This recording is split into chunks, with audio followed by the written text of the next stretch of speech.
بسم اللہ الرحمن الرحیم۔ عزیز طلبہ کرام، السلام علیکم ورحمۃ اللہ وبرکاتہ۔ امید ہے آپ سب بخیر و عافیت سے ہوں گے۔ آج کی ویڈیو میں ہم سینٹنس نمبر 6 سے شروع کریں گے۔ وَعَلَى الْخُطَافُ فِي الْمَيْدَانِ۔ عَلَى يَعْلُو، عَلَى فعل ماضی ہے، یعلو اس کا مضارع آتا ہے، اس کے معنی ہوتے بلند ہونا، اونچا ہونا۔ وَعَلَى الْخُطَافُ، خطاف چیخ اور پکار کو کہتے ہیں۔ ہتفا سے، ہتفا یحتف سے نکلا ہے، خطاف اس کا مصدر ہے۔ اور چیخ و پکار آوازیں بلند ہو گئیں۔ علی الخطاف، علی یعلو بلند ہونا، تو علی ہے فعل ماضی، خطاف مرفوع ہے کیونکہ یہ علی کا فاعل بن رہا ہے۔ جی، فی المیدان، فی اٹ از پریپوزیشن حرف جر، المیدانی، میدانی پر زیر کیوں ہے؟ کیونکہ یہ حرف جر کا مجرور بن رہا ہے۔ سمجھ میں آ رہی بات؟ تو فی المیدانی جر پلس میدانی مجرور، تو جر مجرور کو ملائیں گے تو یہ اس فعل پلس فاعل کا متعلق فعل بنے گا، جو ایڈیشنل انفارمیشن ہوتی ہے، ایڈورب جس کو آپ بولتے ہیں۔ تو فعل فاعل یعنی سبجیکٹ اور ورب کے آنے کے بعد یہ ایڈورب ہے، متعلق فعل۔ جی، کیا چیخا اور کیا چلایا لوگوں نے میدان کے اندر؟ حیاتن، حیاتن، اس سے پہلی والی ویڈیو میں بتایا تھا میں نے، حیاتن کی جمع حیاتن، حیاتن، یعنی سانپ، سانپ کی آوازیں بلند ہو گئی، کیونکہ جب جادوگروں نے وہ لاٹھیاں اور وہ رسیاں پھینک دی زمین پہ تو یکا یک جادو کی وجہ سے، جادو کے سبب وہ سب سانپ بن کر جو ہے نا رینگنے لگ گئے۔ تو ظاہر سی بات ہے، یہ لوگوں نے جب یہ منظر دیکھا تو فوراً چیخ و پکار شروع ہو گئی، تو انہوں نے چیخنا شروع کیا کہ سانپ، سانپ، سانپ۔ اب حیاتن، حیاتن جو یہاں پر 2 مرتبہ آیا ہے اور سامنے اس کے ایکسکلیمیٹری مارک بھی ہے، ظاہر سی بات اس میں ایکسکلیمیشن ہو گیا، حیرت ہو گئی، استعجاب ہو گیا، لوگوں نے چیخنا چلانا شروع کر دیا۔ اب حیاتن کو کیا بنائیں گے؟ کریں کہ خبر مبتدا مستتر کی، تو مستتر یعنی ہڈن مبتدا، اس کا سبجیکٹ یہاں پر ہڈن ہے۔ تو کل بھی بتلایا گیا تھا کہ حاذی حیاتن، کہ سانپ، سانپ، سانپ، تو اس میں مبتدا ہڈن ہوتا ہے۔ اب یہ حیاتن کو بغیر مبتدا کے بیان کرنے کا کیا مطلب ہے اور ایکسکلیمیٹری مارک کا کیا مقصد ہے؟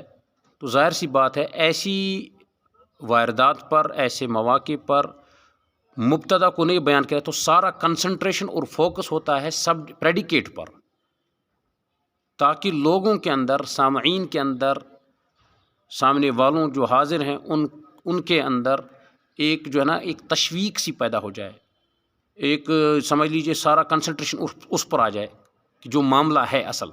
تو ایسے موقع پر مبتدا کو بیان نہیں کیا جاتا، تو ہم نے مبتدا کو یہاں پر مستتر مانا حاذی، جس کی تقدیر حاذی یعنی حاذی حیاتن یا ہنا کا حیاتن وغیرہ وغیرہ، اس طرح کی کوئی چیز جس کو آپ ہڈن مان لیں گے، جو ایز اے سبجیکٹ وہاں پر فنکشن کرے گا۔ اس کے بعد آئیے جملے نمبر 7 پر، ورآ موسیٰ، اور دیکھا موسیٰ نے، ما رآ الناس، جو دیکھا لوگوں نے، یعنی جو لوگوں نے دیکھا وہی موسیٰ نے بھی دیکھا۔ ظاہر سی بات ہے، موسیٰ علیہ السلام بھی تو انسان ہی تھے نا، تو جو لوگوں نے دیکھا، جو حیرت ان کو ہوئی، ٹھیک اسی طرح سے موسیٰ علیہ السلام نے دیکھا، وتعجب، اور ان کو بھی تعجب ہوا کہ یہ جادو کا عمل کیسا عجیب و غریب عمل ہے کہ ادھر سے جو ہے انہوں نے لاٹھیاں پھینکی، ادھر سے سانپ بن رہا ہے، تو پورا سپر نیچرل ٹائپ کا کوئی کام وہاں پر ہوا۔ تو موسیٰ بھی حیرت میں پڑ گئے، تعجب میں پڑ گئے۔ تو واو عطف رآ فعل ماضی، پہلے بتلایا گیا تھا رآ کا مضارع یرا آتا ہے، رآ دیکھا موسیٰ، کس نے؟ موسیٰ علیہ السلام نے، ناؤن اپیئر ہو گیا، ظاہر سی بات ہے اب یہ موسیٰ اس کا فاعل بنے گا، تو رآ فعل ماضی، موسیٰ اس کا فاعل، تو دیکھا موسیٰ نے، ٹھیک۔ ماں، جو، تو ریلیٹو پروناؤن کی حیثیت سے ماں یہاں پر آیا ہے، جس کو آپ عربی میں موصولہ بولتے ہیں، اس میں موصول بولتے ہیں، اصلاً تو وہ الذی، اللتی وغیرہ بھی ہوتا ہے، تو ماں کے ذریعے سے بھی ہم یہ مفہوم ادا کرتے ہیں، جو۔ تو الذی، ماں رأى الناس جو لوگوں نے دیکھا، تو ما کو موصولہ بنائیے، رأى الناس، رأى پھر سے فعل ماضی، الناس فاعل، ٹھیک ہے، واو کو عطف، تعجب پھر ہے فعل ماضی، اور آگے تعجبہ کے بعد کوئی ناؤن نہیں آ رہا، لہٰذا اس کا جو سبجیکٹ اور فاعل ہوگا وہ ہڈن ہوگا اور اس کی تقدیر ہوا بنے گی۔ کیوں؟ تعجبہ جو ہے نا یہ پہلا صیغہ ہے، یعنی واحد مذکر غائب کا، تعجبہ، اور اس کا مضارع آتا ہے یتعجب، تو تعجب کیا یعنی کس نے؟ موسیٰ نے، تو ہوا اس کا فاعل بنا دیں گے۔ اب دیکھیے یہ فعل فاعل اور یہ فعل فاعل یہ سب ملائیں گے تو موصول جو پیچھے آیا تھا ما، اس کا صلہ آئے گا، کیونکہ جیسے میں نے بتلایا تھا جر کا مجرور، موصوف کا صفت، مضاف کا مضاف الیہ، مبتدا کی خبر ہے نا، اسم اشارہ کا مشار الیہ، اسی طرح سے موصول کا صلہ۔ تو موصول اور صلہ کو جب ملائیں گے تو یہ بنے گا مفعول، کس کا مفعول بنے گا؟ رأى موسیٰ کا، کہ دیکھا موسیٰ نے، کیا دیکھا؟ تو دیکھا موسیٰ نے جو لوگوں نے دیکھا، تو اس رأى کا مفعول یہ سارا جملہ ما سے لے کر تعجبہ تک بنے گا، جس کو ہم ملائیں گے تو موصول صلہ، اور موصول صلہ کے بعد فعل فاعل کا مفعول۔ یہ یاد رکھیے، فعل کے بعد جب فاعل آ گیا تو آگے مفعول آ سکتا ہے یا متعلق فعل آ سکتا ہے، ایسی یہ چیزیں بڑھتی جائیں گی آگے۔ اب ما تو آگے یہ تو پورا جملہ مفعول بن رہا ہے، تو جب جملے کی صورت میں ہو تو وہاں پر اب ہم یہ نہیں کہہ سکتے ہیں یہ تو منصوب نہیں ہے، تو ہم کہتے ہیں کہ پورا جملہ جب آ گیا تو اب اس جملے کو ہم بولتے ہیں یہ حالت نصبی میں ہے۔ کیوں؟ یہ رأى کا مفعول بن رہا ہے، اور اس تقدیر کی بنیاد پر یہ جو ہے نا منصوب کہلائے گا پورے جملے کی صورت میں۔ چلیے خیر، تو یہ تھا سینٹنس نمبر 7۔ اب دیکھیے سینٹنس نمبر 8 پر، فَإِذَا حِبَالُهُمْ وَعِصِيُّهُمْ يُخَيَّلُ إِلَيْهِ مِنْ سِحْرِهِمْ أَنَّهَا تَسْعَىٰ۔ فَإِذَا تو، اِذَا حِبَالُهُمْ کیا دیکھتے ہیں کہ ان کی جو رسیاں ہیں، حبل کی جمع ہے حبال، پچھلی ویڈیو میں آ چکا ہے، حبل کی جمع حبال، ان کی رسیاں، ہم ان کی، وعصیہم عصا کی جمع ہے عصی، تو ان کی لاٹھیاں، ان کی رسیاں، ان کی لاٹھیاں، یخیل یہ پیسو وائز میں آ گیا مضارع میں، تو خیال کیا گیا، سجھا دیا گیا ہے نا، ان کو لگا، ان کو خیال ہوا، کیا؟ من سحرہم ان جادوگروں کی جادو کی وجہ سے ان کو خیال ہو گیا، کیا؟ کہ انہا تسعیٰ، کہ یہ رسیاں اور لاٹھیاں سانپ بن کر گویا کہ رینگ رہے ہیں، لیکن اصلاً وہ حقیقت میں ویسا نہیں تھا، کیونکہ یہ تو ایک جادو کا عمل تھا، ایک میجک کا عمل تھا، جو اصل میں آنکھوں کو کیا جاتا ہے، لوگ سمجھ نہیں پاتے ہیں۔ بہرحال اس کی ایک لمبی پوری وہ کہانی ہے، پورا ایک فیکٹ ہے، آپ اس کو مزید پڑھ سکتے ہیں کہ جادو کی حقیقت ہے کیا اصلاً۔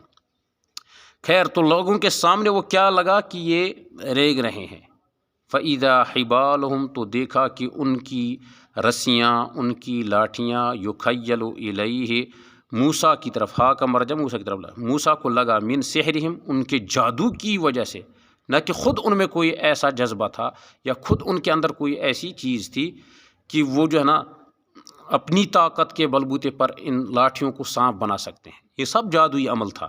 تو موسیٰ کو ان کے اس جادو کے عمل سے لگا کہ یہ رینگ رہے ہیں۔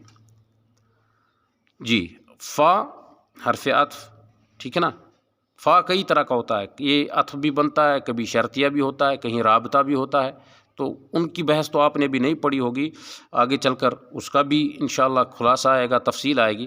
اذا کو ہم ضرب بنا لیں گے، حبالہم، حبال مضاف، ہم مضاف الیہ، کیوں؟ ان کی رسیاں، تو کا کی کے سے مضاف الیہ کی پہچان ہو گئی، ان کی رسیاں، ٹھیک ہے۔ واو کو عطف بنا لیا، عطف سے پہلے اس مضاف الیہ کو آپ چاہیں تو معطوف علیہ بنا دیجئے، وعصیہم مضاف الیہ کو ملائیں گے، معطوف علیہ کا معطوف بن گیا، اس کو ملائیں گے تو اب یہ مبتدا بنے گا۔ جی، حبالہم وعصیہم ان کی رسیاں اور ان کی لاٹھیاں، اس کے بارے میں جو انفارمیشن آگے ہے وہ خبر بنے گا۔ تو خیر، حبالہم وعصیہم کو مضاف الیہ مل کر آپ نے مبتدا بنا دیا، یخیل اس کو بنائیے فعل مضارع پلس مجہول ہے، یہ پیسو وائز، جی، تو فعل مضارع مجہول الیہ اس خیال کیا گیا، کیا خیال ہوا، جر الا جر ہی مجرور، اس کو ملائیں گے تو بن گیا متعلق فعل مضارع مجہول کا، ٹھیک ہے نا۔ اب دیکھیے یخیل جو یہاں پر فعل مضارع مجہول ہے، اس کا فاعل ہے کہاں؟ تو چونکہ میں نے بتلایا تھا پیسیو وائز جو ہوتا ہے، مجہول جو ہوتا ہے، اس کا فاعل نہیں آتا، اس کا نائب فاعل آتا ہے۔ آگے جب اپیئرنگ ناؤن نہیں ہے کوئی جس کو آپ نائب فاعل بنا سکتے ہیں، تو جب ہے نہیں تو ظاہر سی بات ہے ہم اس کو کیا بنائیں گے؟ ہوا ضمیر نائب فاعل، سمجھ میں آ رہی بات؟ نائب فاعل کے طور پر ہم جو ہے نا پیسیو وائز کا فاعل لاتے ہیں۔ الا جر مجرور سے فل کر یہ مل گیا متعلق فعل یخیل کا، من سحرہم اگین حرف جر اینڈ سحرہم از مضاف الیہ مل کر جر کا مجرور، تو جر مجرور کو ملائیں گے اگین اٹ از متعلق فعل آف یخیل، تو متعلق فعل بھی ایک سے بڑھ کر دو تین کئی بھی ہو سکتے ہیں جملے کے اندر، تو متعلق فعل اول اس کو بنا لیجئے، متعلق فعل ثانی سحرہم کو بنا دیجئے جو یخیل کی ایڈیشنل انفارمیشن ہے۔ ہاں کیا؟ انہا تسعی کہ وہ ریگ رہے، ان حرف مشبہ بالفعل، ہا اس کا اسم بنے گا، تسعی از فعل مضارع پلس ہیا فاعل، بیکاز یہ دوسرا صیغہ ہے تسعی واحد مؤنث غائب کا۔ کیوں تسعی آیا، یسعی کیوں نہیں ہے؟ کس لیے؟ حبالہم اور عشیہم کے بدلے تسعی آیا ہے، اور یہ کیا ہیں؟ یہ غیر عاقل کی جمع ہیں، حبل کی جمع حبال اور عصا کی جمع عصی، یہ غیر عاقل ہیں۔ تو غیر عاقل جب آتا ہے جملے کے اندر اس کے لیے واحد مؤنث لانا فعل ضروری ہے، اس لیے یہ تسعی ہے ناٹ یسعی۔ مجھے لگتا ہے یہ کلیئر ہو گیا ہوگا، یہ پہلے بھی آ چکا ہے۔ اینی تو فعل مضارع اور پلس ہیا اس کا فاعل ہے، اور اب یہ اسم چونکہ یہاں انا کا آ چکا تھا، اب خبر باقی تھی، تو تسعی فعل فاعل مل کر خبر و انا۔ جی اب اس سارے جملے کو آپ یخیل سے لے کر تسعی تک ملا لیجئے۔ کیوں ملائیں گے؟ کیونکہ پیچھے ہم نے جو مبتدا لایا تھا اس کی خبر ہمیں پینڈنگ تھی، تو یہاں سے یخیل سے تسعی تک کا پورا جملہ جب لاسٹ میں ملائیں گے ultimately it will become predicate of subject, اس مبتدا کی یہ خبر بن جائے گا، تو مبتدا خبر مل کر بنتا ہے جملہ اسمیہ۔ جی اگلا سینٹنس دیکھیے، وَخَطَرَ فِي قَلْبِ مُوسَىٰ خَاطِرُ خَوْفٍ، اور اس کی وجہ سے موسیٰ کے دل میں خوف پیدا ہو گیا، ڈر پیدا ہو گیا، طبیعت کے اندر خوف پیدا ہو گیا۔ عام طور پر جو ہیومنس کے ساتھ ہوتا ہے وہی موسیٰ علیہ السلام کے ساتھ ہوا، کہ جب کوئی ما فوق البشری سپر نیچرل کوئی چیز آپ دیکھیں گے تو آپ کو تھوڑا سا خوف تو ہو جائے گا۔ جنگل میں شیر دیکھا، چیتا دیکھا، بھالو دیکھا، تو ایک کیا نام ہے بندہ جب دیکھ لے گا تو اس کو تو پہلے خوف ستاری ہو ہی جاتا ہے، تو بالکل ویسا ہی مسئلہ تھا نارمل۔ واو عطف خطرہ فعل ماضی، فی جر قلب موسیٰ، موسیٰ کے دل، مضاف الیہ مل کر جر کا، فی حرف جر کا مجرور، جر مجرور کو ملائیں گے تو متعلق فعل خطرہ کا، سمجھ میں آ رہی بات؟ خطرہ کا، ابھی ہم نے خطرہ کا فاعل نہیں لایا، کیوں؟ خطرہ کا فاعل آگے آ رہا ہے، اور داخل ہوا موسیٰ کے دل میں خوف، یہ خاطر خوفن مضاف الیہ مل کر ہم خطرہ کا فاعل لا رہے ہیں، تو فعل پہلے بھی آ سکتا ہے اور فاعل لاسٹ میں بھی آ سکتا ہے، بیچ میں بھی آ سکتا ہے، ہڈن بھی ہو سکتا ہے، لیکن بہرحال فاعل جو ہے یہاں پر اس میں ظاہر کی صورت میں خاطر خوفن ہے، جو آپ مضاف الیہ مل کر خطرہ کا فاعل بنا دیں گے۔ بات سمجھ میں آ رہی؟ تو قلب موسیٰ یہاں پر مضاف الیہ مل کر ہمیں جر کا مجرور بنا دیا، جر مجرور مل کر متعلق فعل، سمجھ میں آ رہی بات؟ اب سینٹنس نمبر 10 پر غور کیجئے، وَلِمَاذَا لَا يَخَافُ مُوسَىٰ، وَلِمَاذَا اور کیوں، لا نہیں اور کیوں نہیں، یخاف ڈرتا موسیٰ، ٹھیک ہے، وَلِمَاذَا اور کیوں نہیں، لا یخاف موسیٰ، موسیٰ علیہ السلام، چونکہ وہ بشر تھے، انسان تھے، اسی لیے ظاہر سی بات ان کے دل کے اندر بھی تھوڑا سا یہ خوف طاری ہو گیا، اور کیوں نہ ہوتا، سمجھ میں آئی بات؟ واو عطف لماذا، ان پر بھی فکس اعراب ہوتا ہے، جو کیا کہتے ہیں حروف استفہام ہوتے ہیں، انٹراگیٹو ٹیگز جو ہوتے ہیں، انٹراگیٹو جو کوشچن آپ پوچھتے ہیں جس سے انٹراگیٹوز، وہ جو ہے نا فکسڈ ہوتے ہیں، مبنیات جن کو بولتے ہیں، یعنی ان پر اعراب کبھی ہٹتا نہیں ہے، چینج نہیں ہوتا، ان چینجبل ہوتے ہیں، ولماذا اور کیوں، وائی، ٹھیک، تو یہ استفہام ہوتے ہیں، حروف جر بھی مبنیات میں ہوتے ہیں اور حروف استفہام بھی کیا کہتے ہیں مبنیات میں داخل ہوتے ہیں، یعنی فکس اعراب ہوتا ہے ان پر، یہ لمازا نہیں ہوگا، لموزا نہیں ہوگا، اٹ ول ریمینس آلویز لمازا. تو ہم نے اس کو بنا دیا حرف استفہام. استفہام مینس یعنی کہ انٹروگیٹو، جس سے سوال پوچھتے ہیں. وائی، لا نفی نیگیٹو، یخافو فعل مضارع، اور موسیٰ فاعل بن رہا ہے یخافو کا. بات سمجھ میں آ رہی؟ تو سینٹنس نمبر 10 تک ہو چکا ہے. انشاءاللہ اگلی ویڈیو میں سینٹنس نمبر 11 سے آگے جہاں تک ہو سکے گا. تب تک دیجیے اجازت. فی امان اللہ، والسلام علیکم ورحمۃ اللہ وبرکاتہ.